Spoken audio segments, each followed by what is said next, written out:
তো যখন আমি চেক আপ করলাম তখন সেটা কিন্তু প্রেগা নিউজ বা কিছু ছিল না, সেটা অন্য একটা কোনো একটা কোম্পানি ছিল। তো সেখানে আমি টেস্ট করলাম, কিন্তু তখন কিন্তু কোনো রকম কোনো কিছু শো করছিল না, কোনো লাইন, একটা নেগেটিভ লাইন বা পজিটিভ লাইন দুটো কোনো কিছুই শো করছিল না। তো তারপরে ভাবলাম যে ঠিক আছে, হয়তো নই, প্রেগনেন্ট নই বা কিছু। জাস্ট 4 দিন লেট হয়েছিল, সেই জন্য আমি কিন্তু প্রেগনেন্সি টেস্ট করেছিলাম। এমন নয় যে আমার কোনো সিমটম হচ্ছে বা আমার কোনো প্রবলেম আমি দেখতে পাচ্ছি বা আমার কোনো রকম প্রেগনেন্সি কোনো রকম কিছু হচ্ছে, তা কিন্তু নয়। আমি কিন্তু জাস্ট 4 দিন আমার লেট হয়েছিল বলে আমি ভাবলাম যে চলো একবার টেস্ট করেই দেখি কী দরকার।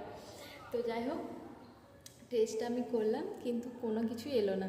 দিয়ে তারপরে আমি ঠিক আছে চলো রান্না করা যাক, খাওয়া দাওয়া হোক। দিয়ে তারপর আমি রান্না করতে শুরু করে দিলাম।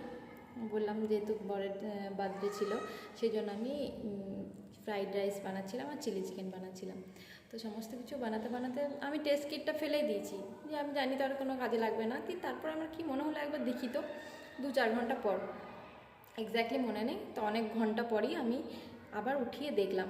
তখন দেখছি হালকা কিছুটা একটা মানে লাইন এসেছিলো দুটো, অনেক হালকা। দিয়ে আমি তখন আমি আমার দিদিকে পাঠাই, ঠিক আছে, ওই ছবিটা নিয়ে দিদিকে পাঠাই, কারণ দিদি আমার দিদি একজন ডক্টর, গাইনোকোলজিস্ট, ঠিক আছে। তা আমি ভাবলাম চলো দিদিকে শেয়ার করা যায়।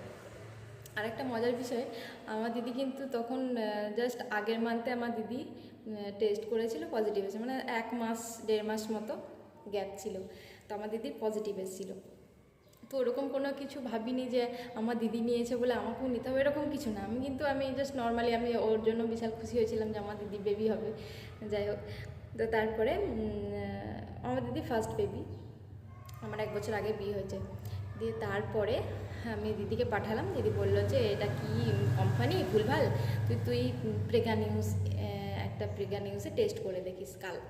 মানে ঠিক আছে, কিন্তু যাই হোক মনের মধ্যে কেমন একটা ফিলিংস কাজ করছিল, আমি বলে বোঝাতে পারবো না। মানে আমি আশা করিনি কিছু, বা আমি প্ল্যানিং বা কিছু করিনি বা কিছুই না, কিন্তু তবুও মনের মধ্যে কেমন একটা ফিলিংস হচ্ছিলো, আমি বলে বোঝাতে পারবো না। মানে আমি সেই মুহূর্তটা খুব একটা মানে কী যে ছিল আমি ভাবতে, এখনও ভাবলে আমার কেমন লাগছে। তো যাই হোক, আমি তখন ওইটা বারবার শুধু দেখছি, বারবার সেকেন্ডে সেকেন্ডে দেখছি যে পজিটিভ পজিটিভ, যদি বাই চান্স হয়। তো আমার দিদি আগে থেকে বলে রেখে দিল যে যা হয় হবে, তুই ফলিক অ্যাসিড খাওয়া শুরু করে দে। আমার কাছে যেহেতু ছিল, তাই আমি ফলিক অ্যাসিড খাওয়া সেই দিন থেকে শুরু করে দিয়েছিলাম।